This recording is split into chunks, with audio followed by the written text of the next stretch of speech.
Espace TV. Espace TV, le journal de 13h.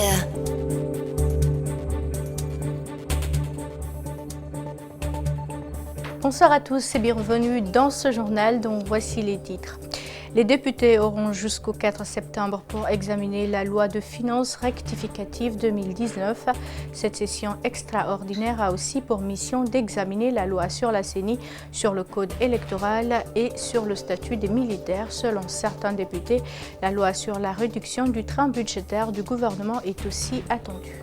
À l'approche de la fête de Tabaski, les salons et ateliers ont une faible affluence des clients en cause la conjoncture économique, un sérieux pour les tenants de ces lieux.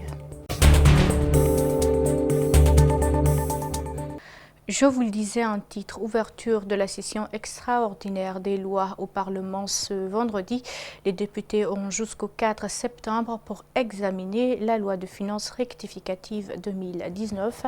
La loi sur la CENI, le code électoral, le statut des militaires seront également débattus par les élus du peuple. Au terme de ces travaux, une réduction du train budgétaire du gouvernement est attendue selon un député de l'opposition. Mariam Fodé Camara et Alcine Camara. Les recettes réalisées se chiffrent à hauteur de 50,6%. Les dépenses, quant à elles, sont à moins de 30% à la fin du mois de juin dernier. La faiblesse des dépenses d'investissement public sur fonds propres est aussi de 113,52 milliards de francs guinéens dépensés pour un objectif semestriel de 1,294 milliards, soit seulement 8,77%. Le budget de l'État pour l'exercice 2019 a été exécuté au 30 juin à hauteur de 9 677 milliards de francs guinéens en recettes et de 6 229 milliards de dépenses en recettes et de 22 312 milliards en dépenses. Ces niveaux d'exécution sont satisfaisants pour les recettes réalisées à hauteur de 50,06%, mais préoccupants pour les dépenses réalisées à moins de 30% en fin juin 2019. Ce résultat peu reluisant, les députés de l'opposition le met à l'actif du gouvernement. Le groupe parlementaire de l'Alliance républicaine souhaite une réduction des ambitions de l'État. Le discours du président de l'Assemblée en dit long. Nous nous rendons compte finalement que ces gouvernants ne s'occupent que de faire de la propagande politique à l'intérieur du pays, au lieu de s'occuper de ce pourquoi ils ont été investis pour gérer notre État et pour le bien des populations guinéennes. Au cours de cette plénière, une forte absence des députés a été ressentie.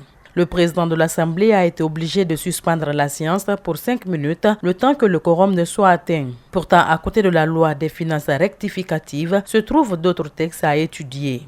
Il s'agit de celui portant sur la CENI, le code électoral, la charte des partis politiques et le statut des militaires. Comme à l'accoutumée, pendant l'approche de la fête de Tabaski, les ateliers de couture et les salons de coiffure sont remplis du monde. Mais cette fois-ci, les clients se font rares dû à la conjoncture du pays. Plus de détails avec Elisabeth Deltin et Aboubakar Dinsouma. La fête de Tabaski 2019 a l'allure un peu essoufflée. Cette année ne sourit pas tant aux coiffeurs et tailleurs. Les salons de coiffure et les ateliers de couture n'affichent pas du monde comme d'habitude. Là, actuellement, il n'y a pas beaucoup de travail. Surtout la fête là. Parce que ça fait une semaine de cela. Moi, je ne reçois pas beaucoup de clientèle. Il y a des clientes aussi qui envoient leurs habits. Eux, ils laissent leurs habits ici, sans d'avance. Et moi, je cours avec mon argent propre. Mais eux ne reviennent plus. Quand je les appelle, j'ai fini de coudre votre habit. Ils disent, ah, on arrive, le temps est dur. Dans ce salon de coiffure, les enfants ont volé la vedette aux clientes potentielles. La raison, la conjoncture, comme nous l'explique cette coiffeuse. La fête de dimanche là, je ne comprends rien parce qu'il n'y a pas d'argent. Il n'y a pas de travail, on ne travaille pas. Il n'y a pas les clientes, ni rien. C'est les enfants seulement qui sont là, qui se stressent. Cependant, pour certains ateliers de couture, la conjoncture a moins impacté leur activité. Maître Koli Haba Zogbelemou et ses apprentis ont la pression. Des clients attendent impatiemment leurs habits. Pour le moment, ça se passe bien parce qu'on a essayé de réorganiser les programmes parce que la fête, quand tu ne programmes pas, c'est pas bon. Il y aura beaucoup de travail. Ce que tu peux faire dans la fête, tu programmes ça avec les clients. Il ne faut pas qu'il y aura des défaillances, quoi. Ici, ça va, Dieu merci. Comme on arrive à satisfaire les clients, Dieu merci. Quand même, nous, il n'y a pas de pagaille ici, tout va bien. Se bien parer pour la fête, manger et se divertir, un luxe que nombre de Guinéens auront du mal à s'offrir cette année. Cette conjoncture qu'accusent des citoyens est bien palpable. Un embouteillage a paralysé la circulation vendredi entre Manéa et Kouria dans la préfecture de Koya. Un véhicule en panne serait à la base de ce bouchon interminable. Par contre, certains usagers rencontrés pointent du doigt l'état des routes et l'indiscipline des conducteurs. Reportage André Mossi-Milimono, Ibrahima Sori et Camara. Ce calvaire dure déjà depuis mercredi.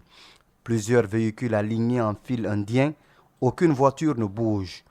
Des voyageurs épuisés ne savent plus à quel sein se vouer. Ce jeune se rend au village pour la fête de Tabaski. Il déplore le non-respect du code de la route par les conducteurs, mais aussi l'état piteux de nos routes. Cet embouteillage monstre est causé par ce camion en panne au beau milieu de la route depuis 3 jours. J'ai vu que non seulement il y a l'indiscipline des chauffeurs, mais aussi l'état de la route.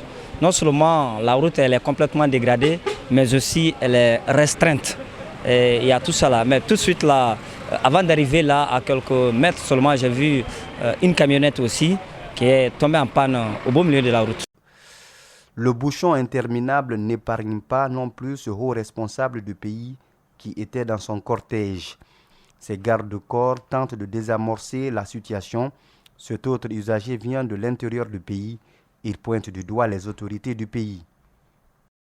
Seulement, je suis énervé contre le gouvernement guinéen. Je ne suis pas très content parce que si vous voyez que les gens parlent de troisième mandat, pour faire le troisième mandat, il faut d'abord avoir ce que le Coran a fait. Il n'a pas fait ça. Comment que nous, on peut accepter le troisième mandat? Il faut que le gouvernement fasse leur travail, accepter de nous donner la route et l'électricité, c'est ça. Lui, il fait plutôt recette au gouvernement. Il demande à l'État de revoir l'état des routes, celles en campagne surtout. Vraiment, il faut que le gouvernement aide la population. Vouloir trop travailler les routes là, c'est aider tout le monde, tous les Guinéens. Surtout ceux qui sont dans les campagnes. Ils n'ont pas de bonnes routes. À l'approche de la fête de Tabaski, bon nombre de Guinéens font le déplacement dans leurs villages respectifs pour y fêter. Avec ces embouteillages, certains risquent de faire demi-tour et passer la fête à Conakry. Autre chose dans ce journal, dans cette période hivernale, les plages de la capitale sont inondées d'ordures. À cette allure, ces lieux de loisirs et de récréation risquent d'être des endroits de contraction des maladies. Rosaline Goto-Monemour, Ibrahima Sori, Camara ont fait le constat dans les plages de Robané et de Takonko. Les plages de Robané et Takonko sont méconnaissables. Des images insoutenables, des ordures qui ont presque envahi une bonne partie des sites. Ces ordures proviennent des ménages et sont drainées par les eaux de ruissellement. Une situation que déplore l'administrateur de la plage de Robané. Toutes les familles, à tous les niveaux, vivant à Conakry, quand il pleut, jettent les ordures dans les caniveaux. Et les caniveaux débouchent ça vers la mer. Et la mer, ne gardant pas les ordures, eh bien, nous les ramène et les dépose sur les berges. Et c'est ce que nous ramassons tous les jours. Et imagine un peu, quand on enlève ce matin, dès le soir ou demain matin, comme si rien n'a été fait. Ces déchets contribuent à détériorer l'environnement et cela n'est pas sans conséquence sur la santé humaine. Ces responsables s'inquiètent pour les enfants qui y viennent souvent jouer. Ayant ces ordures-là sur ces espaces, les enfants, dans une heure de temps, ils vont venir essayer de jouer entre ces ordures-là. Avec quel risque sanitaire cela, n'est-ce pas, peut causer à un enfant. parce qu'il y a des métaux, des seringues qui sont souillées. Et en tout cas, ça donne quand même un risque sanitaire pour les enfants qui viennent, n'est-ce pas, se divertir sur ces différentes plages de la ville de Conakry. À cause de la pollution de l'air, 3 millions d'êtres humains meurent chaque année, soit 5% des décès annuels mondiaux, selon l'Organisation mondiale de la santé. Une situation qui ne semble pas préoccuper les autorités sanitaires du pays.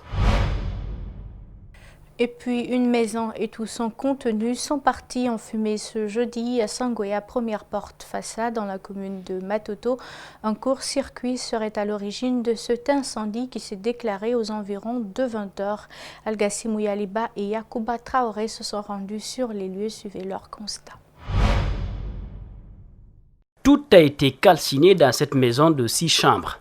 Les premiers signes de cet incendie ont été constatés aux environs de 20 h. Néné Idiatou Bari était à l'intérieur de l'une des chambres. Hier à 20 h, on était dedans. Ma belle-sœur a dit de couper le disjoncteur, de débrancher tous ceux qui ont branché quelque chose qu'on lui a dit de couper le disjoncteur. J'étais dedans, je ne savais pas pourquoi. Tout le monde était sorti maintenant. Ma fille maintenant, ma nièce était venue me dire Ya, il faut sortir, Ya, il faut sortir. Quand je suis sortie maintenant, je voyais le feu s'éclater de pêle-mêle. Les victimes indiquent qu'ils n'ont rien pu faire sortir malgré l'arrivée des sapeurs-pompiers qui n'ont pas pu faire fonctionner leur citerne à eau. Cette victime est sous le choc, elle n'en revient toujours pas. Dans ma chambre, rien n'est sorti.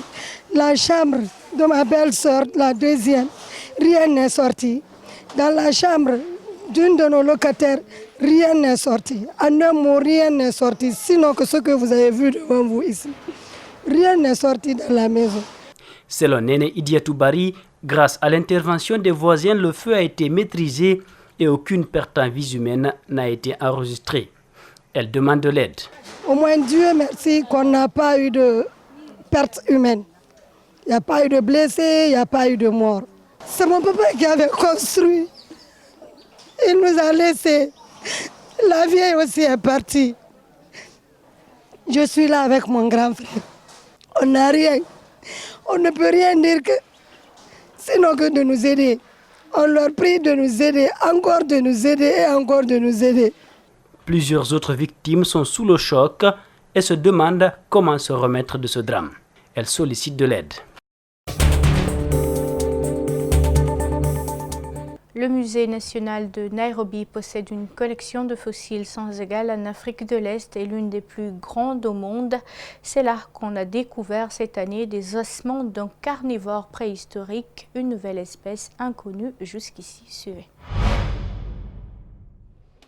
Dans ce tiroir, au milieu de la section des ossements de hyène, se trouve un trésor. Une mâchoire géante, des restes d'un carnivore préhistorique 3 fois plus grand qu'un ours polaire. Vieux de 23 millions d'années, ce fossile a fait les gros titres de la presse mondiale, une découverte essentielle pour la compréhension de l'évolution de ces mammifères.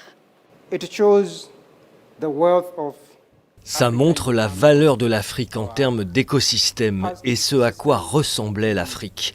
Grâce à ça, nous pouvons faire des reconstitutions de l'environnement, ce que les espèces mangeaient et avec quel type d'animaux ils interagissaient. Mais ce fossile n'a pas été découvert cette année, il est dans le musée depuis plus de 40 ans.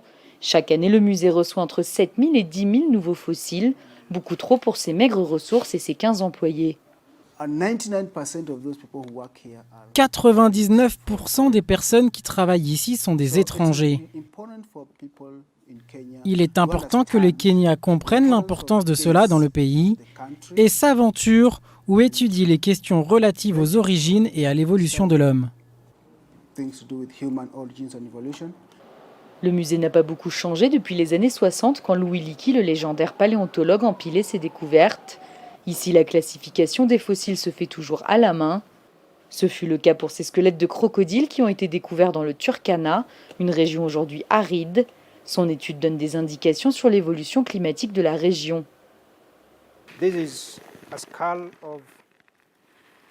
Voici le crâne d'un crocodile moderne. I want to show you at about 3 million years. Et je veux vous montrer, il y a 3 millions d'années, voilà à quoi ressemblait un crocodile. L'ancêtre du crocodile est 3 fois plus grand, preuve pour certains qu'il y a des millions d'années, la région du Turkana était moins aride. Ces découvertes, comme celle de la mâchoire du carnivore géant, devraient permettre aux scientifiques de sensibiliser les autorités à l'importance de la paléontologie, comme c'est le cas pour la préservation des espèces en danger.